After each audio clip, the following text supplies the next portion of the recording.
فلا مضل له ومن يضلله فلا هادي له وأشهد أن لا إله إلا الله وحده لا شريك له وأشهد أن محمدًا عبده ورسوله أما بعد فأعوذ بالله من الشيطان الرجيم بسم الله الرحمن الرحيم وإذا سألك عبادي عني فإني قريب أجيب دعوة الداعي إذا دعاني فليستجيبوا لي وليؤمنوا بي لعلهم يرشدون وقال الله تبارك وتعالى في مقام آخر وقال ربكم ادعوني أستجب لكم إن الذين يستكبرون عن عبادتي سيدخلون جهنم داخرين وقال النبي صلى الله عليه وسلم من لم يسأل الله يغضب عليه وقال النبي صلى الله عليه وسلم الدعاء هو العبادة وقال النبي صلى الله عليه وسلم ادعوا الله وأنتم موقنون بالاستجابة واعلموا أن الله لا يستجيب دعاء من قلب غافل لاهٍ صدق اللہ العظیم۔ میرے انتہائی واجب الاحترام قابل صد احترام بھائیوں، دوستوں اور بزرگوں، قرآن کریم میں اللہ رب العزت ارشاد فرماتے ہیں وَإِذَا سَأَلَكَ عِبَادِي عَنِّي فَإِنِّي قَرِيبٌ، جب میرے بندے آپ سے میرے بارے میں سوال کریں تو آپ انہیں بتا دیجئے کہ یقیناً میں اپنے بندوں کے بہت قریب ہوں اور میں ان کی پکار کو سنتا ہوں، قبول کرتا ہوں۔ میرے بندوں کو چاہیے کہ وہ میرے اوپر ایمان لے کر آئیں اور مجھے ہی پکاریں تاکہ وہ لوگ کامیاب ہو جائیں۔ تو اس آیت میں اللہ رب العزت ارشاد فرما رہے ہیں آپ صلی اللہ علیہ وسلم کو مخاطب کر کے کہ آپ بتا دیجئے میرے بندوں کو کہ وہ مجھے ہی پکاریں اور میں اپنے بندوں کی پکار اور دعا کو قبول کروں گا اور میں ہی ان کی دعاؤں کو سننے والا، قبول کرنے والا۔ ایک اور مقام پر اللہ رب العزت نے ارشاد فرمایا وَقَالَ رَبُّكُمُ ادْعُونِي أَسْتَجِبْ لَكُمْ، تمہارا رب فرماتا ہے کہ تم مجھے پکارو اور میں تمہاری پکار کو قبول کروں گا۔ یقیناً وہ لوگ جہنم میں ذلیل ہو کر داخل ہو جائیں گے کہ جو لوگ اللہ کو پکارتے نہیں ہیں، تکبر کرتے ہوئے اعراض کرتے ہیں۔ نبی اکرم صلی اللہ علیہ وسلم نے ارشاد فرمایا الدعاء هو العبادہ، اللہ سے مانگنا یہ بھی در حقیقت ایک عبادت ہے، یعنی جیسے نماز، روزہ، تلاوت، زکوٰۃ عبادت ہے، رب العالمین سے مانگنا یہ بھی ایک عبادت ہے۔ نبی اکرم صلی اللہ علیہ وسلم نے ارشاد فرمایا من لم یسأل اللہ یغضب علیہ، جب انسان اللہ سے مانگتا نہیں ہے تو اللہ اس شخص پہ ناراض ہو جاتا ہے۔ دنیا میں تو آپ جس سے مانگو وہ ناراض ہوتے ہیں، لیکن رب العالمین سے جو نہ مانگے تو اللہ اس سے ناراض ہوتا ہے۔ صحیح مسلم کی روایت ہے، حضرت ابو ذر غفاری رضی اللہ تعالیٰ عنہ فرماتے ہیں نبی اکرم صلی اللہ علیہ وسلم نے ارشاد فرمایا، اور آپ صلی اللہ علیہ وسلم اللہ رب العزت کے حوالے سے بات نقل فرماتے ہیں، حدیث قدسی ہے۔ اللہ رب العزت ارشاد فرماتے ہیں کہ اگر تمام کائنات کے سارے انسان، پہلے بھی بعد والے بھی، انسان بھی جنات بھی، اول بھی آخر بھی، گزرے ہوئے بھی آنے والے بھی، سارے ایک چٹیل میدان میں جمع ہو جائیں اور ہر آدمی مجھ سے مانگے، میں ہر ایک کی پکار کو قبول کر کے اسے عطا کروں گا۔ میرے خزانے میں اتنی کمی بھی نہیں ہوگی کہ جتنا سوئی کو دریا میں ڈالو اور پھر دریا سے باہر نکالو تو سوئی کے ناکے میں جو پانی کا قطرہ آتا ہے وہ بڑا معمولی ہوتا ہے۔ دریا کو دیکھتے ہوئے سوئی کے ناکے میں آنے والا پانی کا قطرہ اس کی کوئی حیثیت نہیں ہوتی، اور اس قطرے سے سمندر کی روانی میں، طغیانی میں، بہاؤ میں کمی نہیں آتی۔ اللہ رب العزت فرماتے ہیں اگر میرے بندے سارے جمع ہو جائیں، مجھ سے مانگے، میں سب کو عطا کروں، میرے خزانے میں کوئی کمی نہیں آئے گی۔ تو معلوم ہوا اصل خزانوں کا مالک اللہ رب العزت کی ذات ہے۔ نبی اکرم صلی اللہ علیہ وسلم نے ارشاد فرمایا وَاعْلَمُوا أَنَّ اللَّهَ لَا يَسْتَجِيبُ دُعَاءً مِّن قَلْبٍ غَافِلٍ لَاهٍ، جان لو کہ یقیناً اللہ تعالیٰ اس انسان کی دعا کو قبول نہیں کرتا جو اللہ کو پکارتا ہے غفلت والے دل کے ساتھ، لاپرواہی کے ساتھ، بے توجہی کے ساتھ۔ اللہ ایسے آدمی کی دعا کو قبول نہیں فرماتا۔ یعنی اللہ تعالیٰ تب دعا قبول فرماتا ہے کہ جب انسان کی مکمل اور بھرپور توجہ اللہ رب العزت کی ذات کی طرف ہو۔ ایک آدمی اللہ سے مانگ تو رہا ہے، ہاتھ تو اللہ کے سامنے پھیلائے ہیں، لیکن دل و دماغ دکان کی طرف متوجہ ہے، کاروبار کی طرف ہے، کھڑا تو نماز میں اللہ کے سامنے ہے، لیکن حساب اپنے مکان، کاروبار، دکان کا کر رہا ہے۔ جسم تو اس کا مسجد میں ہے، لیکن دل اس کا بازار میں، معاشرت میں، عشق مجازی میں ہے، تو پھر ایسی دعائیں اللہ کے ہاں قبول نہیں ہوتی۔ تو فرمایا وہ دعا اللہ قبول کرے گا جو غفلت والے دل کے ساتھ نہ ہو بلکہ توجہ کے ساتھ ہو۔ جب انسان توجہ سے اللہ سے مانگتا ہے، انسان کی حالت تبدیل ہو جاتی ہے، جسم کے رونگٹے کھڑے ہو جاتے ہیں، آواز کی کیفیت بدل جاتی ہے، جسم پہ لرزہ طاری ہو جاتا ہے، آنکھوں سے آنسو بہنے لگ جاتے ہیں۔ پھر سمجھنا چاہیے یہ دعا اللہ کے ہاں قبول ہو گئی۔ لیکن جب دعا ہاتھ اٹھائے اور صرف رسمی الفاظ ادا کر دیے کہ یا اللہ تو ہمارے گناہ معاف کر، یہ عطا کر، لیکن دل و دماغ اللہ کی طرف متوجہ ہی نہیں ہے، پھر ایسی دعائیں اللہ کے ہاں قبول نہیں ہوتی۔ دعاؤں کی قبولیت کی 3 صورتیں ہوتی ہیں۔ مسند احمد کی روایت ہے بسا اوقات انسان جو اللہ سے مانگتا ہے اللہ وہی عطا فرما دیتا ہے۔ نمبر 2، بسا اوقات اللہ اس دعا کی وجہ سے آنے والی کسی مصیبت کو، پریشانی کو ٹال دیتا ہے۔ نمبر 3، اللہ تعالیٰ اس دعا کو آخرت کے لیے ذخیرہ کر دیتا ہے۔ آخرت میں جب اللہ اس دعا کا بدلہ عطا فرمائے گا تو بندہ اس وقت کہے گا کاش دنیا میں میری کوئی دعا قبول نہ ہوتی، مجھے ہر دعا کا بدلہ آج قیامت کے دن جنت کی نعمتوں کی صورت میں مل جائے۔ تو اس وقت انسان کہے گا کاش میری کوئی دعا قبول نہ ہوتی، سب دعاؤں کا بدلہ آج مجھے عطا کیا جاتا۔ اس لیے بعض ساتھی یہ جو کہتے ہیں ہماری دعا قبول نہیں ہوتی، یہ جملہ ٹھیک نہیں۔ اللہ تعالیٰ ہر بندے کی دعا قبول کرتا ہے، لیکن قبول کرنے کی یہ 3 صورتیں ہیں، یا تو اللہ وہی عطا فرما دیتا ہے، اور یا اللہ رب العزت آنے والی کسی مصیبت کو ٹال دیتا ہے، اور یا نمبر 3 وہ دعا انسان کے لیے آخرت کا اللہ ذخیرہ بنا دیتا ہے۔ قرآن کریم میں اللہ رب العزت ارشاد فرماتے ہیں اَمَّن يُجِيبُ الْمُضْطَرَّ إِذَا دَعَاهُ وَيَكْشِفُ السُّوءَ وَيَجْعَلُكُمْ خُلَفَاءَ الْأَرْضِ، کون ہے جو مجبور، بے بس، بے کس کی پکار کو سنتا ہے، اس سے مصیبت کو دور کرتا ہے، تکلیف کو ہٹاتا ہے؟ کون ہے جس نے تمہیں زمین میں اپنا جانشین بنایا؟ اَإِلَٰهٌ مَّعَ اللَّهِ، کیا اللہ کے علاوہ کوئی اور بھی معبود ہے؟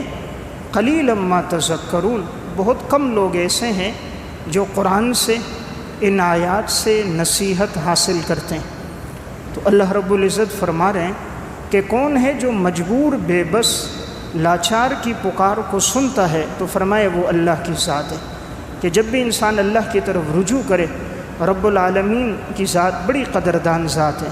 اللہ کی صفت شاکر، اللہ بڑا قدردان ہے، عالیم ہے۔ اللہ انسان کی ہر کیفیت، ہر ادا، ہر دل کے راز اور بیت کو جاننے والا ہے۔ جتنے اخلاص کے ساتھ، درد دل کے ساتھ انسان اللہ سے مانگتا ہے، رب العالمین اسی کے مطابق بدلہ عطا فرماتا ہے۔ حضرات انبیاء علیہ الصلاۃ والسلام کا مقام سب سے بلند ہے، لیکن ہر نبی کی ذات میں آپ کو ایک چیز نظر آئے گی، جب کہیں دنیا میں ان پر کوئی پریشانی، کوئی حالات، آزمائشیں آئیں، ہر نبی کا رجوع اللہ بڑھ گیا۔ حضرت آدم علیہ السلام ہیں، جب اللہ رب العزت نے حضرت آدم اور حضرت حوا کو جنت سے نکال کر دنیا میں بھیجا تو دونوں کا اللہ کی طرف رجوع بڑھ گیا، اللہ کے سامنے گڑ گڑاتے رہے، توبہ کرتے رہے اور اللہ سے خوب مانگا۔ قرآن کریم میں اللہ رب العزت ارشاد فرماتے ہیں، ان دونوں نے دعا فرمائی، قالا ربنا، کہ اے ہمارے رب، ہم نے اپنے اوپر ظلم کر دیا، اپنے نفسوں پہ ظلم کیا گناہ کر کے، یا اللہ ہمیں معاف کر، اگر تو نے ہمیں معاف نہ کیا تو ہم تو کوتاہی کرنے والوں میں سے ہو جائیں گے۔ حضرت نوح علیہ السلام ہے، رجوع صرف اللہ کی طرف ہے۔ جب اللہ رب العزت نے فرمایا کہ آپ کو معلوم نہیں ہے اپنے بیٹے کے بارے میں، اس لیے کہ اس کا عمل غیر صالح ہے، نوح علیہ السلام نے فوراً اللہ کی طرف رجوع کیا کہ یا اللہ مجھ سے جو کمی ہوئی میں اس پر اے اللہ تیرے سامنے گڑ گڑاتا ہوں۔ تو ہر پیغمبر کی ذات میں آپ کو ایک بات نظر آئے گی، اللہ کی طرف رجوع۔ حضرت زکریہ علیہ السلام دعا مانگ رہے ہیں اپنے لیے اولاد کی، تو اللہ کی طرف رجوع کر کے اے اللہ تو مجھے نرینہ اولاد، پاکیزہ اولاد عطا فرما دے۔ حضرت مریم ہے، اللہ نے بغیر موسم کے پھل عطا فرما دیا۔ بنیادی وجہ کیا بنی؟ اللہ کے ساتھ تعلق اور عبادت، کہ جب حضرت زکریہ علیہ السلام نے دیکھا کہ جو اللہ بغیر موسم کے انہیں پھل عطا فرما رہا ہے، دعا فرمائی اے اللہ مجھے اولاد بھی عطا فرما۔ حضرت ایوب علیہ السلام ایک عرصہ دراز تک بیماری میں رہے ہیں، لیکن ہر وقت ہمہ وقت صرف اللہ کی طرف رجوع تھا۔ رب العالمین نے شفا بھی عطا فرمائی اور اللہ نے اس سے دگنا، اللہ نے مال بھی، اولاد بھی، تمام چیزیں عطا فرما دی۔ حضرت ابراہیم علیہ السلام اپنے لیے بھی دعا، اپنی اولاد کے لیے بھی دعا۔ جب بیت اللہ کی تعمیر ہو گئی تب بھی دعا فرمائی، ربنا وابعث فیہم رسولا منہم یتلو علیہم آیاتک ویعلمہم الکتاب والحکمت ویزکیہم انک انت العزیز الحکیم۔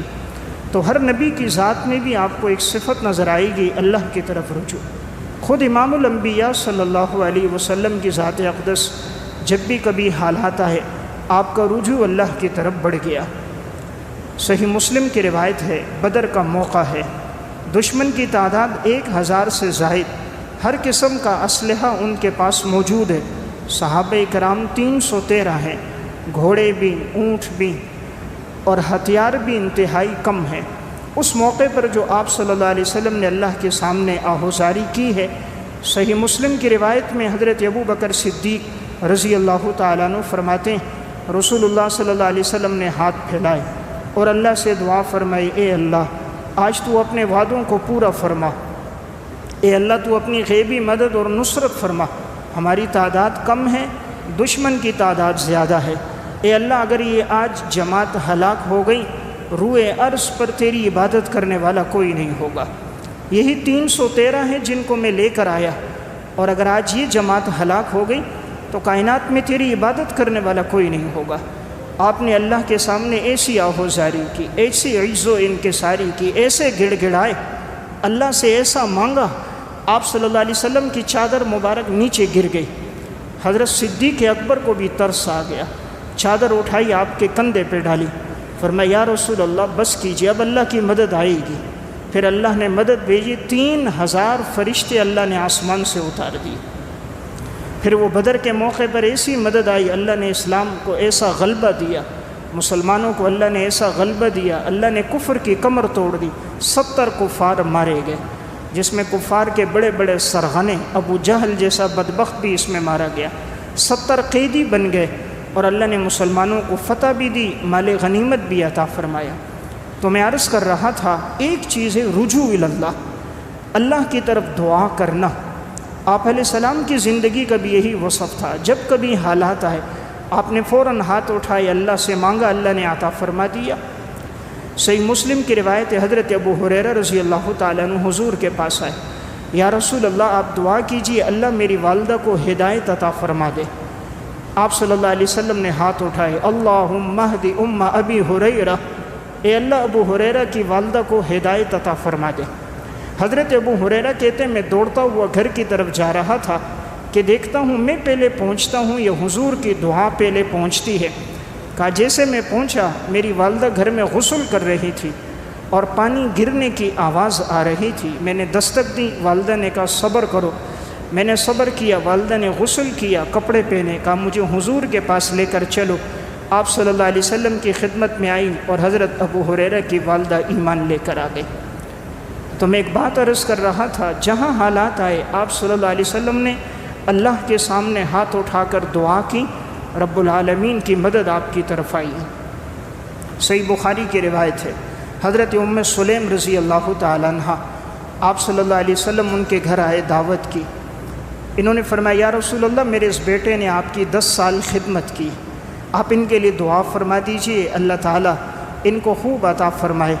آپ صلی اللہ علیہ وسلم نے ہاتھ اٹھائے، دعا فرمائی حضرت انس کے لیے، آپ نے فرمایا اللہم اجعل لہ فی مالہ وولدہ وبارک لہ فیما اعطیتہ، یا اللہ اس کی زندگی میں بھی برکت دے، مال میں بھی برکت دے، جو عطا فرمائے اس میں بھی یا اللہ برکت دے۔ اللہ نے ایسی برکتیں عطا فرمائی، لوگوں کی سال میں 1 فصل، حضرت انس کی سال میں 2 فصلیں۔ عمر میں اللہ نے ایسی برکت دی، سن 93 ہجری میں انتقال ہوا، یعنی آپ صلی اللہ علیہ وسلم کے دنیا سے بھی جانے کے 82 سال کے بعد، گویا 1 صدی پوری دنیا میں گزار کے چلے گئے۔ اولاد میں بھی اللہ نے ایسی برکت عطا فرمائی، فرمائے میں نے اپنے ہاتھ سے اپنے بیٹے پوتے پڑپوتے نواسے جو دفنائے ہیں ان کی تعداد 100 سے زائد ہے۔ تو آپ صلی اللہ علیہ وسلم کی یہ دعا تھی، اللہ تعالیٰ نے وہ قبول فرمائی، تینوں چیزیں انہیں عطا فرما دی، جان میں بھی برکت، مال میں بھی برکت، اولاد میں بھی برکت۔ تو میں عرض کر رہا تھا اللہ تعالیٰ کو دعا بڑی پسند ہے۔ المعجم الکبیر طبرانی کی روایت ہے اور علامہ ابن عساکر نے تاریخ مدینہ دمشق میں واقع ذکر فرمایا، ایک صحابی ہیں حضرت قتادہ بن نعمان رضی اللہ تعالیٰ عنہ، غزوہ احد کے موقع پر آپ صلی اللہ علیہ وسلم کا انہوں نے بڑا دفاع کیا، ان کی کمان ٹوٹ گئی، اب جس سے تیر مارتے تھے وہ کمان ٹوٹ گئی تو تیر نہیں مار سکتے تھے، اب دشمن جب تیر مارتا تو یہ آپ صلی اللہ علیہ وسلم کے سامنے آ جاتے تاکہ کوئی بھی تیر ہو میرے سینے پہ لگے، میرے ہاتھوں پہ لگے، لیکن آپ صلی اللہ علیہ وسلم کو وہ تیر نہ لگے۔ تو انہوں نے اپنے جسم کے ذریعے، اپنے سینے کے ذریعے ان تیروں کو اپنے اوپر برداشت کیا، جو تیر لگتے رہے سامنے آتے رہے، حضور کی حفاظت فرماتے رہے، یہاں تک کہ ایک تیر حضرت قتادہ بن نعمان کی آنکھ میں لگا اور آنکھ ان کی نکل کر باہر گر گئی، جیسے یوں آنکھ کی پتلی گری ہے تو انہوں نے اپنے ہاتھ میں لے لی، جنگ ختم ہوئی، آپ صلی اللہ علیہ وسلم کے پاس گئے، کہا یا رسول اللہ یہ میری آنکھ باہر نکل گئی، تکلیف بہت ہے، آپ دعا فرما دیجئے۔ رسول اللہ صلی اللہ علیہ وسلم نے ہاتھ اٹھائے، آپ نے ان کی آنکھ ان کی جگہ پہ رکھی اور دعا کی، اے اللہ اس قتادہ نے میری حفاظت فرمائی، اپنے جسم کو میرے سامنے رکھا، اپنے سینے کے ذریعے میرے جسد کی حفاظت کی، اپنے چہرے کے ذریعے میرے چہرے کی حفاظت کی، تیرے نبی کے دفاع میں اس کی آنکھ باہر گر گئی، اے اللہ تو اس کی آنکھ کو صحیح فرما، روشن فرما، تیز فرما۔ امام طبرانی المعجم الکبیر میں، ابن عساکر تاریخ مدینہ دمشق میں لکھتے ہیں حضور کی یہ دعا تھی، حضرت قتادہ فرماتے میری آنکھ ٹھیک ہو گئی، ساری زندگی آنکھوں میں کبھی درد نہیں ہوا، کبھی تکلیف نہیں ہوئی، اور اللہ نے اس آنکھ کی بینائی اور روشنی پہلی والی آنکھ سے بھی زیادہ تیز کر دی۔ تو میں ایک بات عرض کر رہا تھا، جب بھی انسان اللہ سے مانگتا ہے، اللہ رب العزت کی ذات قادر ذات ہے، سونے اور چاندی کو پیدا کرنے والی ذات اللہ کی ہے، خزانوں کا مالک اللہ ہے، لیکن کبھی ہم نے اللہ سے گڑ گڑا کے مانگا کوئی نہیں۔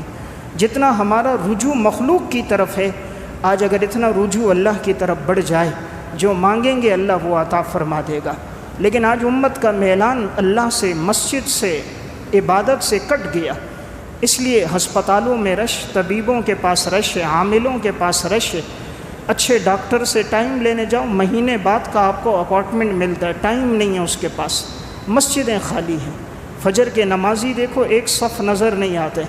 جب سے انسان نے اللہ سے تعلق کاٹا ہے، اللہ نے اس کو چھوڑ دیا، اب وہ در در کے ٹھوکریں کھا رہا ہے، اندر کا سکون ختم ہو گیا، اولادیں نافرمان ہو گئی، بیوی بچے بد اخلاق ہو گئے، آئے دن مال میں نقصان شروع ہو گیا، رات کی نیند چلی گئی، کاروبار کی برکتیں رخصت ہو گئیں، مزاج میں تلخی آ گئی، لا علاج بیماریوں میں مبتلا ہو گیا، قرآن کی تلاوت چھن گئی، رات کی عبادت اللہ نے لے لی، اب زندگی گزرتی ہے حرام میں، موبائل میں، انٹرنیٹ اور کیبل میں، نیم برہنہ فلمیں دیکھتے ہوئے، ڈرامے دیکھتے ہوئے، اللہ نے اپنی یاد سے اس کو ہٹا دیا۔ اللہ جب ناراض ہو جاتا ہے نا، بندے کو اپنے سے دور کر دیتا ہے، پھر اس کے دل میں مخلوق کی محبت رہتی ہے، خالق کی محبت نہیں ہوتی۔ اور جب اللہ کسی بندے کو اپنے قریب کر دیتا ہے، سب سے زیادہ اس کے دل میں اپنی محبت ڈال دیتا ہے، پھر اس پر جو حالات آئیں اس کا رجوع اللہ ہوتا ہے۔ تو میں نے عرض کیا سلف کی زندگی میں دعا تھی، جب بھی حالات آئے اللہ سے مانگا، رب العالمین بڑے قدردان ہے، جو مانگا اللہ تعالیٰ نے انہیں عطا فرما دیا۔ امام ابو نعیم اصفہانی رحمۃ اللہ علیہ نے حلیۃ الاولیاء میں ایک واقعہ لکھا۔ حضرت عاصم بن ثابت رضی اللہ تعالیٰ عنہ صحابی ہیں، آپ صلی اللہ علیہ وسلم نے صحابہ کرام کا ایک دستہ بھیجا۔ مشرکین نے یہ کہا تھا کہ ہمیں چند صحابہ چاہیے جو ہمیں قرآن سکھائیں، تو حضور نے ان کو بھیج دیا، لیکن ان بدبختوں نے کیا کیا، صحابہ کو لے کر چلے گئے، وہ چند صحابہ تھے، اور یہ پہاڑوں کے اوپر چڑھ گئے، تیر اندازی شروع کر دی، ان کا گھیرا لگا دیا، ان کی تعداد کثرت سے تھی، صحابہ پہ تیر اندازی کیے، انہیں شہید کرنے لگے، اور پھر کہا نیچے اتر جاؤ، تم میں سے ہر ایک جو ہے وہ ہماری قید میں آ جائے، ہتھیار ڈال دے۔ حضرت عاصم نے فرمایا میں ہتھیار نہیں ڈال سکتا، میں دشمن پر کبھی بھی اعتماد نہیں کر سکتا، اور اللہ سے دعا کی تھی یا اللہ کہ کسی دشمن کو یہ توفیق نہ دے کہ وہ میرے جسم کو مس کرے، تو میرے جسم کی حفاظت فرما۔ لڑتے رہے، حضرت عاصم بن ثابت شہید ہو گئے۔ جب ان کی شہادت ہوئی، قبیلہ حذیل کے جو لوگ تھے تو انہوں نے یہ چاہا کہ ان صحابہ اکرام کے سر کاٹ دیں، خاص طور پہ حضرت عاصم کا، اس لیے کہ ایک عورت تھی، اس نے یہ نظر مانی تھی کہ اگر عاصم بن ثابت کا سر مجھے ملا تو میں اس میں شراب ڈال کر پیوں گی، اس لیے کہ صحابی نے بدر میں اس کے 2 بیٹوں کو مارا تھا، وہ دونوں چونکہ کافر تھے تو اس صحابی نے ان کو قتل کیا تھا، تو اس ماں نے نظر مانی کہ اگر یہ قتل ہو گئے صحابی اور اس کا سر ملا تو میں سر میں شراب ڈال کر پیوں گی۔ اب جب ان کی شہادت ہوئی تو یہ لوگ اس کا سر کاٹنے کے لیے گئے کہ حضرت عاصم کا سر کاٹیں، اللہ رب العزت نے ان کی حفاظت فرمائی۔ انہوں نے اللہ سے دعا کی تھی یا اللہ کسی دشمن کو یہ موقع نہ دینا کہ وہ میرے سر کو کاٹے یا میرے جسم کے قریب آ جائے۔ جیسے وہ قریب آئے، اللہ نے شہد کی مکھیوں کا ایک دستہ بھیج دیا، وہ بڑی بڑی شہد کی مکھیاں آ گئیں اور حضرت عاصم کے جسم کے ارد گرد آ گئیں، کوئی قریب جاتا وہ جسم سے چپک جاتی اور ایسا ڈستی کہ اس جیسا کاٹنا انہوں نے اس سے پہلے کبھی نہیں دیکھا تھا۔ سب نے کہا کہ چلو شام کے وقت آئیں گے، یہ مکھیاں ہٹ جائیں پھر آ جائیں گے۔ اب ساری مکھیاں یوں ارد گرد تھیں، حضرت عاصم کے جسم پر کوئی نہیں بیٹھتی تھی، یوں پہرا گھیرا لگایا ہوا تھا۔ رات کا وقت ہوا، پھر یہ لوگ آئے، اب اللہ رب العزت نے تیز بارش برسائی، پانی کا بہاؤ آیا اور وہ حضرت عاصم کے سر کو بہا کے، جسم کو بہا کے لے گیا۔ یہ لوگ تلاش کرتے رہے لیکن حضرت عاصم کی لاش ان کو نہ ملی، پانی کا بہاؤ انہیں لے گیا۔ اللہ نے ان کے جسم کی حفاظت فرما دی۔ حلیۃ الاولیاء میں حضرت عمر فرماتے تھے انہوں نے دین کا دفاع کیا، اللہ کے لیے قربانی دی، جو اللہ سے مانگا پھر اللہ نے وہ بھی عطا فرما دیا۔ اللہ سے مانگا تھا کہ یا اللہ میرے جسم کی حفاظت کرنا، کوئی مشرک میرے جسم کو ہاتھ نہ لگائے، اللہ رب العزت نے وہ دعا بھی قبول فرما دی۔ تو میں عرض کر رہا تھا رب العالمین دعاؤں کا قبول کرنے والا ہے، لیکن کبھی ہم نے اللہ کے سامنے گڑ گڑا کے اللہ سے مانگا ہی کوئی نہیں ہے۔ انسان کی جتنی ضروریات حاجات ہیں، صرف اللہ کی طرف رجوع بڑھ جائے، اللہ فوراً ہی اس کے اسباب پیدا فرما دیتا ہے۔ اللہ انسان تو انسان، جانور کی بھی اگر ضرورت ہو اللہ اسے بھی پورا فرما دیتا ہے۔ نزہۃ المجالس میں ایک واقعہ ہے، ایک شخص کہتا ہے میں ہرنیوں کا شکار کرنے کے لیے گیا، اور جس جگہ ہرنیاں آ کر پانی پیتی تھیں ایک کنارے پر نہر کا کنارہ تھا، میں نے وہاں جال لگا دیا تاکہ یہ جیسے ہرنیاں آئیں گی تو میں ان کو جال میں پکڑ لوں گا۔ تو اب جیسے ہی 2 ہرنیاں آئیں انہوں نے جال دیکھا، دور سے سمجھ گئیں، تو اب وہ قریب نہیں آئی، اب ان کو پیاس لگی تھی لیکن سارے اس کنارے پر اس نے جال لگایا ہوا تھا، وہ لوٹ کر چلی گئیں۔ تھوڑی دیر بعد یہ شخص کہتا ہے پھر میں نے دیکھا ہرنیوں کے بچے آئے تو ساتھ ان کی مائیں بھی تھیں، لیکن یہ جال لگا ہوا تھا تو مائیں اپنے بچوں کو آگے نہیں جانے دیتی تھی کہیں جال میں نہ آ جائیں، لیکن اب ان کو پانی کی پیاس تھی۔ یہ شخص کہتا ہے میں دور بیٹھے دیکھ رہا ہوں تو اس ہرنیوں نے اپنا سر آسمان کی طرف اٹھایا تو ان کے بچوں نے بھی سر اٹھایا، گویا وہ اللہ سے پانی مانگ رہے تھے۔ کہا ایک لمحہ نہیں گزرا اللہ نے موسلادھار بارشیں برسا دی۔ کہا ایسی بارش برسی کہ میں نے جو جال رکھا تھا وہ جال ٹوٹ گیا، اور ایسا پانی کی روانی تھی کہ اللہ نے ان سب ہرنیوں کو تازہ پانی پلا دیا۔ میں نے اس دن کے بعد شکار کرنا چھوڑ دیا کہ اللہ کی مخلوق کو تکلیف نہیں دوں گا۔ میں عرض کر رہا ہوں جب ہرنی سر اٹھائے خالق کائنات بارش برسا دیتا ہے، اشرف المخلوقات انسان چہرہ اٹھائے، رب العالمین کیوں عطا نہیں کرے گا؟ لیکن جب پیٹ میں رزق حرام کا ہوگا، زندگی فسق و فجور اور گناہوں میں گزرے گی، رات انٹرنیٹ اور کیبل میں گزرے گی، زبان پر دنیا اور مال کا تذکرہ ہوگا، پھر اللہ دعائیں قبول نہیں کرتا۔ یا ایھا الرسل کلوا من الطیبات واعملوا صالحا، اے رسولوں کی جماعت رزق حلال کھاؤ، نیک اعمال کرو، نیک اعمال کرو، اللہ تمہاری دعاؤں کو قبول کرے گا، حلال کے رزق کو اپناؤ۔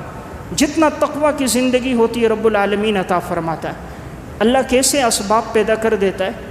علامہ یافعی رحمہ اللہ کی کتاب روض الریاحین فی حکایات الصالحین، اس میں انہوں نے ایک واقعہ لکھا۔ ایک خاتون کہتی ہے کہ میرے ہاں 3 بچیوں کی پیدائش ہوئی، ایک سال بیٹی پیدا ہوئی، دوسرے سال پھر بیٹی پیدا ہوئی، تیسرے سال اللہ کا کرنا پھر بیٹی پیدا ہوئی۔ تو میرے سسرال والوں کو بڑا غصہ تھا، شوہر کو بھی بڑا غصہ تھا کہ ہر سال بیٹیاں پیدا ہوتی ہیں۔ انہوں نے کہا اگر اگلے سال چوتھی بیٹی پیدا ہوئی تو تمہیں بھی طلاق دے دیں گے، بچی کو بھی قتل کر دیں گے، اگلے سال بیٹی نہیں ہونی چاہیے۔ تو بعض ناسمجھ ایسے بھی ہوتے ہیں، یہ تو اللہ کی طرف سے ہے، اللہ رب العزت جسے چاہے بیٹیاں دے، جسے چاہے بیٹے عطا فرمائے۔ لیکن اس نے کہا کہ اگر دوبارہ بیٹی ہوئی، شوہر نے کہا، سسرال والوں نے کہا تجھے بھی طلاق دے دیں گے، بچی کو بھی قتل کر دیں گے، بچی ہمارے گھر میں نہیں رہے گی۔ یہ عورت کہتی اب میں حاملہ تھی، اور جب وضع حمل کا وقت قریب آیا تو مجھے لگتا تھا شاید میری بیٹی ہو، میں دعا تو کرتی تھی، لیکن اتفاق سے ایک رات تکلیف مجھے ہوئی، میرے سسرال والے گھر پہ نہیں تھے، بچی کی پیدائش ہو گئی۔ اب میں نے سوچا اگر انہوں نے دیکھا تو انہوں نے تو قسم کھائی تھی بچی ہوئی تو قتل کر دیں گے۔ تو کہتے ہیں وہ ماں کہتی ہے میں نے وہ بچی لی اور اسے صاف کیا، ایک کپڑے میں رکھا، اور میں اسی ٹائم جیسے ہی صبح فجر ہوئی تو یہ عورت کہتی ہے میں گئی اور اللہ سے دعا کر رہی تھی، یا اللہ اس بچی کی حفاظت فرما۔ ایک جنگل میں گئی، وہاں میں نے ایک چھوٹا غار دیکھا، میں نے اس غار کے اندر لا کر اس بچی کو رکھ دیا اور اللہ سے دعا کی یا اللہ اس کی حفاظت فرما۔ ان بدبختوں نے کہا ہے اور یہ قتل کریں گے، نہیں چھوڑیں گے، ان کے ارادے اسی طرح ہیں۔ یہ کہتی میں واپس آ گئی۔ انہوں نے جب پوچھا بھئی کیا ہوا تو میں نے کہا وہ حمل تھا، گر گیا، بچہ ناتمام ناقص پیدا ہوا تھا، مردہ، تو میں نے اس کو جو ہے وہ دفنا دیا۔ گھر والوں کو یہ کہہ کر اس نے مطمئن کر دیا۔ اب یہ عورت کہتی ہے کہ میں اللہ سے دعا کرتی رہی، لیکن مجھے ایسا وقت نہیں ملتا تھا کہ میں کبھی جا کر دیکھوں کہ جہاں میں نے بچی کو رکھا ہے وہ کس حال میں ہے۔ کہا 6 مہینے گزر گئے تھے، اچانک مجھے وقت ملا گھر سے نکلنے کا، میں اسی جنگل میں گئی اور جس غار میں رکھا تھا وہ تلاش کرتے ہوئے وہاں پہنچی تو میں نے دیکھا میری بچی وہیں ہے اور ایک ہرنی وہ میری بچی کو دودھ پلا رہی ہے۔ 6 مہینے گزر گئے اور میں نے دیکھا ایک ہرنی ہے جو میری بچی کو دودھ پلا رہی ہے۔ یہ ماں کہتی ہے میں گئی، میں نے بچی کو سینے سے لگایا، اللہ کا شکر ادا کیا، اور میں جب گھر لے کر آئی ان کو واقعہ سنایا، ان سب کو بھی یقین ہو گیا۔ تو میں عرض کر رہا ہوں اللہ تو ایسا قدردان ہے۔ ادھر اس ماں نے دعا کی، اللہ نے بچی کی کیسے حفاظت فرما دی۔ 6 مہینے تک رب العالمین نے ایک صحرا اور ایک جنگل میں جہاں کسی انسان کا نام و نشان نہیں، اللہ نے ہرنی کے دودھ کے ذریعے اس کی پرورش کر دی۔ ہم نے اللہ کو بڑا کمزور سمجھا، ہم نے ڈی ایس پی کو طاقتور سمجھا، ڈی آئی جی کو طاقتور سمجھا، تعلقات کو طاقتور سمجھا، پیسے کو طاقتور سمجھا، عامل کو، ڈاکٹر کو، حکیم کو طاقتور سمجھا۔ اللہ کی ذات کو ہم نے بڑا کمزور سمجھا۔ اس لیے مسلمان سب سے آخر میں اللہ کی طرف رجوع کرتا ہے۔ سب سے پہلے کہاں جائے گا؟ اس کا رجوع مخلوق کی طرف ہوگا، کبھی عامل کے پاس، حکیم کے پاس، ڈاکٹر کے پاس، لوگوں کے پاس، مخلوق کے پاس در در کی ٹھوکریں کھا کر جب رسوا و ذلیل ہو جائے گا پھر آ کر وہ اللہ کی طرف لوٹے گا۔ مسلمان وہ ہے جو سب سے پہلے اللہ کی طرف آئے۔ جہاں مصیبت حالات آئیں 2 رکعت نماز پڑھ کے اللہ کی طرف رجوع کرے۔ رب العالمین کی ذات بڑی قدردان ذات ہے، اللہ جیسے دیکھتا ہے میرے بندے کا رجوع ہے، جو بندہ چاہتا ہے اللہ عطا فرما دیتا ہے۔ امام نووی رحمہ اللہ نے بستان العارفین میں واقعہ لکھا، حضرت امیر معاویہ رضی اللہ تعالیٰ عنہ کا دور خلافت ہے، بارش نہیں ہو رہی، لوگ استسقاء کی نماز پڑھتے ہیں، دعا کرتے ہیں، بارش نہیں ہوتی۔ حضرت امیر معاویہ رضی اللہ تعالیٰ عنہ نے ابو مسلم خولانی رحمۃ اللہ علیہ، جو بڑے تابعی اور اللہ والے بزرگ گزرے، ان سے کہا آپ دعا کیجئے اللہ تعالیٰ بارش برسا دے۔ حضرت ابو مسلم خولانی نے فرمایا بھئی میں گناہ گار ہوں۔ فرمایا نہیں حضرت آپ دعا کرو۔ ابو مسلم خولانی گئے اور سر سے ٹوپی اتاری، 2 رکعت نماز پڑھی، اللہ کے سامنے گڑ گڑائے، ٹوپی ہاتھ میں، دامن پھیلایا، کہا یا اللہ ان لوگوں نے مجھے نمائندہ بنا کر بھیجا، میری زندگی گناہوں میں گزر گئی، لیکن اے اللہ تو آنسوؤں کی بڑی لاج رکھتا ہے، میں تجھے اپنی ماضی کی زندگی سامنے رکھتا ہوں، امام الانبیاء کی ذات کا واسطہ دیتا ہوں، اے قرآن کو برحق نازل کرنے والے رب، اے بدر کے موقع پہ فرشتوں کی مدد اتار دینے والے اللہ، اے احزاب کے موقع پہ جنگوں کو، لشکروں کو شکست دینے والے اللہ، تو مدد فرما، بارش فرما۔ ابو مسلم کہتے ہیں ابھی میرے ہاتھ نیچے نہیں ہوئے تھے، اللہ نے بارش برسانا شروع کر دی۔ تو میں عرض کر رہا ہوں جب انسان اللہ سے گڑ گڑا کے مانگتا ہے رب العالمین عطا فرماتا ہے۔ ہم نے کبھی اللہ سے اس طرح مانگا ہی نہیں، اللہ سے یوں مانگے، سفیان بن عیینہ فرماتے تھے جیسے بچہ ماں سے ضد کرتا ہے، جب تک ماں باپ نہیں دیتے بچہ نہیں چھوڑتا، اللہ سے بھی یوں مانگتے رہیں، عطا کرے گا اللہ کی ذات، اللہ سے یوں مانگیں اللہ دے گا۔ سفیان بن عیینہ فرماتے ہیں شعب الایمان میں، کہا اس اللہ نے تو شیطان کی دعا بھی قبول کی، شیطان سے بڑا بدبخت دنیا میں کوئی نہیں، لیکن شیطان نے دعا کی تھی یا اللہ مجھے قیامت تک مہلت دے، مجھے قیامت تک موت نہیں دینا، مہلت دینا۔ اللہ نے شیطان کی دعا بھی قبول کی ہے، قیامت تک کے لیے اس کو مہلت دے دی، قیامت تک شیطان پر موت نہیں آئے گی۔ جو خدا شیطان کی دعا قبول کرے، اشرف المخلوقات انسان، امام الانبیاء کی امت، اس کی دعا قبول کیوں نہیں کرے گا؟ لیکن اصل ہمارا رجوع اللہ سے کٹ گیا۔ جو آنکھیں ساری رات حرام دیکھتی رہیں، پھر انہیں اللہ کہاں اپنے مقدس کلام کے پڑھنے کی توفیق دیتا ہے؟ جو کہہ دے رشوت کو چائے پانی، جو سود کو اپنی زندگی کا حصہ بنائیں، یتیموں غریبوں کے مال پہ قابض ہو جائیں، پھر وہ کس زبان سے اللہ سے مانگتے ہیں؟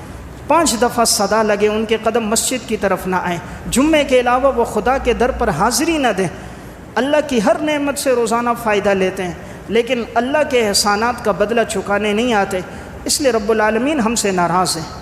آج جو حالات، جو مسائل ہیں، یہ انسانوں کے پیدا کردہ نہیں، اللہ کی ناراضگی ہے، ہم ان پریشانیوں میں پڑیں۔ جس دن مومن کا رجوع اللہ کی طرف بڑھے گا، اللہ رب العزت کی مدد آئے گی۔ حافظ ابن حجر عسقلانی رحمۃ اللہ علیہ تہذیب التہذیب میں ایک واقعہ لکھتے ہیں، بہت بڑے یہ محدث ہیں، حیوہ بن شریح رحمۃ اللہ علیہ کے حالات میں ایک شخص کہتے ہیں میرے اوپر قرضہ ہو گیا، اتنا قرضہ ہوا کہ ادائیگی کے کوئی اسباب نہیں تھے، میں بیت اللہ کیا، طواف کیا، میں نے اللہ سے مانگا کہ یا اللہ میرے اوپر 300 دینار قرضہ ہو گیا اور میرے پاس اس کی ادائیگی کے لیے کچھ نہیں ہے، مولا کریم تو غیبی اسباب پیدا فرما۔ کہتے میں دعا کرتا رہا، دعا کرتے کرتے میں تھک گیا تو ایک جانب گیا، نیچے لیٹا، میری آنکھ لگ گئی، میں نے خواب دیکھا کوئی مجھے کہتا ہے کہ اسکندریہ جاؤ اور وہاں اس وقت حیوہ بن شریح رحمۃ اللہ علیہ ہیں، ان کے پاس جا کر دعا کی درخواست کرو، وہ بڑے اللہ والے مستجاب الدعوات ہیں، امید ہے انشاءاللہ وہ دعا کریں گے اللہ قبول فرمائے گا۔ یہ شخص کہتا ہے میں اٹھا اور میں سفر کیا اور میں حیوہ بن شریح کے پاس اسکندریہ پہنچا، میں نے ان کو واقعہ سنایا کہ حضرت میرے اوپر قرضہ تھا، میں نے اللہ سے دعا کی، میں سویا اور میں نے یوں خواب دیکھا ہے۔ حضرت حیوہ بن شریح سمجھ گئے واقعی کہ ان کے اوپر قرضہ ہے اور اتنے دور سے آئیں، یہ بڑے نیک صالح متقی انسان تھے۔ انسان کی دعائیں تب قبول ہوتی ہیں جب وہ حرام سے بچتا ہے۔ ایک بات دل کی تختی پہ لکھ لیں، اگر میں اور آپ چاہیں ہماری دعا قبول ہو، حرام سے بچیں، حرام سے بچیں، حرام سے بچیں۔ جس دن انسان حلال پہ آئے گا، ہاتھ اٹھائے گا، رب عطا فرمائے گا۔ جس دن زندگی میں حرام آ جاتا ہے، اللہ دعائیں قبول نہیں کرتا۔ اسی لیے تو حدیث میں آتا ہے، آپ صلی اللہ علیہ وسلم نے فرمایا ایک وقت آئے گا میری امت دعا کرے گی، قبول نہیں ہوگی۔ صحابہ نے پوچھا کیوں یا رسول اللہ؟ آپ نے فرمایا ملبسہ حرام ومشربہ حرام ومطعمہ حرام فأنی یستجاب لذلک، ان کا کھانا بھی حرام کا ہوگا، ان کا پینا بھی حرام کا ہوگا، ان کا لباس بھی حرام کا ہوگا، اللہ ان کی دعائیں قبول نہیں کرے گا۔ یہ وہ تھے حیوہ بن شریح، ساری زندگی حرام نہیں کھایا، نہیں ملتا فاقہ کرتے تھے، 2 3 دن فاقہ کر لیتے، حرام نہیں کھاتے تھے۔ اللہ نے پھر ایسا مستجاب الدعوات بنایا، جو مانگتے اللہ عطا فرما دیتا۔ انہوں نے کہا آپ دعا کیجئے، انہوں نے 2 رکعت نماز پڑھی، اللہ سے دعا کی، یا اللہ یہ بندہ اتنے دور سے سفر کر کے آیا، یہ مجھے نیک سمجھتا ہے، مولا کریم تو قادر ہے، تو اس کے لیے اسباب پیدا فرما کہ اس کے 300 دینار کا قرضہ ادا ہو جائے۔ اب یہ دعا کر رہے تھے، اپنے دائیں طرف دیکھا تو سونے کے جو دینار ہوتے ہیں وہ بکھرے ہوئے تھے۔ انہوں نے دعا ختم کی، اس شخص سے کہا جتنا قرضہ ہے اتنا اٹھا لو۔ وہ کہتا ہے میں نے جمع کرنا شروع کیا تو 300 دینار مکمل تھے، نہ کم نہ زیادہ، تو میں نے وہ سارے دینار جمع کر دیے۔ کہا میں نے دیکھا حیوہ بن شریح کی آنکھوں سے آنسو بہہ رہے تھے، دامن آنسوؤں سے تر تھا، سجدے میں گئے، اللہ کا شکر ادا کیا، اے اللہ تو نے میری دعا کی لاج رکھی۔ اس شخص کو ایک نصیحت فرمائی، جب حالات آئیں حرام سے بچنا، اللہ سے مانگنا، اللہ تمہاری دعاؤں کو قبول کرے گا۔ تو میں ایک بات عرض کر رہا تھا، دعاؤں کو قبول کرنے والی ذات اللہ کی ذات ہے۔ آج ہمارا رجوع اللہ سے کم ہوا ہے، اس وجہ سے ہم پر حالات اور مسائل ہیں۔ آج بھی اگر فرض کے بعد دعا ہو، تلاوت کو زندگی کا معمول بنا کر فجر کی نماز کے بعد آدھا سے پارہ پونا سے پارہ قرآن کی تلاوت ہو، روزانہ درود شریف کا اہتمام ہو، استغفار کی کثرت ہو، یا رزاق یا وہاب یا مغنی، اللہ تعالیٰ کے ان اسماء حسنہ کا انسان ورد کرے، جو مانگے گا اللہ رب العزت اسے عطا فرما دے گا۔ اللہ کیسے اسباب پیدا فرماتا ہے؟ امام بیہقی رحمۃ اللہ علیہ کی کتاب شعب الایمان، اس میں انہوں نے ایک واقعہ لکھا۔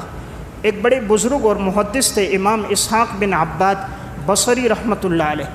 وہ فرماتے ہیں ایک رات میں سویا ہوا تھا، میں نے خواب دیکھا، خواب میں مجھے کوئی کہتا ہے اغیث الملہوفہ، ایک پریشان زدہ ہے، جاؤ اسحاق اٹھو اور اس کی مدد کرو۔ امام اسحاق بن عباد کہتے میں نیند سے اٹھا، میں باہر گلی میں گیا، دائیں بائیں دیکھا، آدھی رات سے زیادہ وقت ہو چکا ہے، تہجد کا وقت ہے، مجھے کوئی نظر نہ آیا۔ میں نے سمجھا یہ شاید میرا وہم اور خیال ہوگا، میں پھر لوٹ کر آ گیا، پھر میں سو گیا، پھر میں نے دیکھا کوئی مجھے خواب میں کہتا ہے امام اسحاق بن عباد کو اغیث الملہوفہ، ایک پریشان زدہ ہے، اٹھو اس کی مدد کرو۔ کہتے ہیں پھر میں اٹھا، میں باہر گیا، اپنے آس پڑوس میں دستک دی، بھائی کسی کی کوئی ضرورت ہے، کوئی پریشانی ہے مجھے بتاؤ۔ لوگ سوئے ہوئے تھے، کہا بھائی کوئی ضرورت نہیں۔ محلے میں گیا، پوچھا، مجھے کوئی نظر نہ آیا، پھر آ کے سو گیا۔ تیسری مرتبہ پھر خواب دیکھا، پھر کوئی کہتا ہے اغیث الملہوفہ، اسحاق اٹھو، ایک پریشان زدہ ہے، جاؤ اس کی مدد کرو۔ امام اسحاق بن عباد محدث فرماتے میں اٹھا۔ امام بیہقی اور علامہ ابن جوزی نے البر والصلہ دونوں میں یہ واقعہ ہے۔ وہ کہتے ہیں، یہ محدث کہتے ہیں میں گیا اور میں نے 300 دراہم لیے اپنے دراہم میں سے اور ایک تھیلے میں ڈالے۔ میں نے کہا یہ دراہم میں اس شخص کو دے دوں گا جو ضرورت مند ہے۔ 300 دراہم تھیلے میں ڈالے، اپنا گھوڑا کھولا، گھوڑے پر زین رکھی، اللہ کے سامنے دعا کی کہ یا اللہ یہ پریشان زدہ کون ہے، کہاں ہے، مجھے نہیں معلوم، رات کے اندھیرے میں اس کو کہاں تلاش کروں، میں نے تو ارد گرد گلیوں میں دیکھا، مجھے کوئی نہ ملا، یا اللہ یہ جہاں کہیں بھی ہے تو میرے گھوڑے کو وہاں پہنچا دے تاکہ میں اس کی مدد کروں۔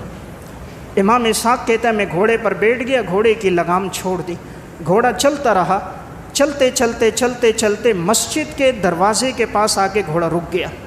گھوڑا بھی تو مخلوق ہے نا، وہ کرے گا جو گھوڑے کا خالق اس کو حکم دے گا۔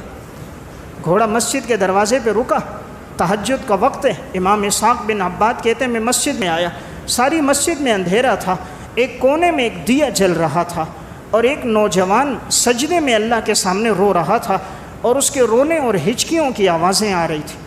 امام اسحاق کہتے ہیں میں سمجھ گیا یہی کوئی پریشان زدہ کہ رات کے اس اندھیرے میں اللہ کے سامنے رو رہا ہے۔ اللہ کو آنسو بڑے پسند ہیں، آسمان سے پانی اللہ برساتا ہے، زمین سے پانی اللہ نکالتا ہے، دریاؤں کا خالق، ندی نالوں کا خالق اللہ ہے، آنسوؤں کی بڑی لاج رکھتا ہے۔ جب یہ ندامت کے ساتھ بہہ جائیں، ماضی کے گناہ معاف کرتا ہے، جو مانگے وہ عطا کرتا ہے۔ نوجوان کے آنسو اللہ کے سامنے گر رہے ہیں۔ امام اسحاق کہتے ہیں میں قریب آ کر بیٹھ گیا، نوجوان نے سجدے سے سر اٹھایا، اپنی نماز پوری کی، تو انہوں نے اس سے کہا یہ چھوٹا سا ہدیہ ہے، اس کو قبول کرو۔ نوجوان نے انکار کیا، امام اسحاق بن عباد نے اصرار کیا، آخر وہ 300 درہم کا ہدیہ اس کو دے دیا۔ اب یہ نوجوان سے امام اسحاق کہتا ہے، نوجوان مسافر تھا، کہیں دوسرے علاقے سے آیا تھا، امام اسحاق بن عباد کہتا ہے بیٹا آپ اللہ سے کیا مانگ رہے ہو اور رات کے اس پہر میں اکیلے مسجد میں ہو؟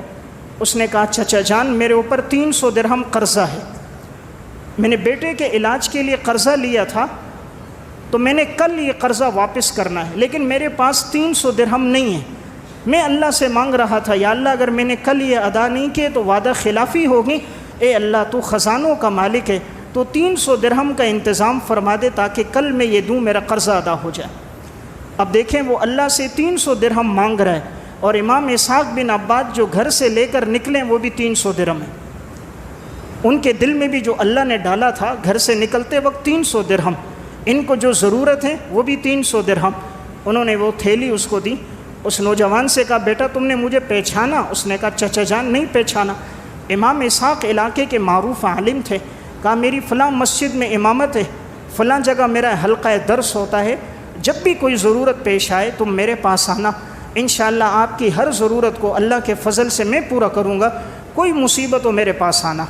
اس نوجوان نے امام اسحاق کے چہرے کو دیکھا، پھر آسمان کی طرف ایک نگاہ ڈالی، فرمایا چچا جان جب بھی کوئی مصیبت آئے گی تمہارے دروازے پہ نہیں آؤں گا، اسی اللہ کے دروازے پہ جھکوں گا، اللہ کے سامنے روؤں گا، اللہ سے مانگوں گا، اللہ تمہیں نیند سے جگائے گا، اللہ تمہیں نیند سے جگائے گا۔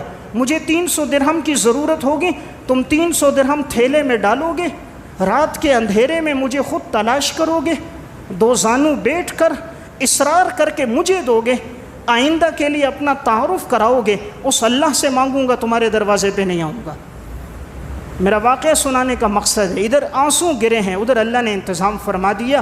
اللہ کی ذات بڑی قدردان ذات ہے، اس لیے زندگی میں جب حالات آئیں سب سے پہلے رب کے دروازے پہ جھکیں، اللہ سے مانگیں، اللہ آپ کو رسوا نہیں کرے گا، در در کی ٹھوکریں نہیں کھلائے گا، عزت سے آپ کی ضرورتوں کو پورا کر کے آپ کے رزق میں برکتیں عطا فرمائے گا۔ اللہ ہم سب کو عمل کی توفیق عطا فرمائے۔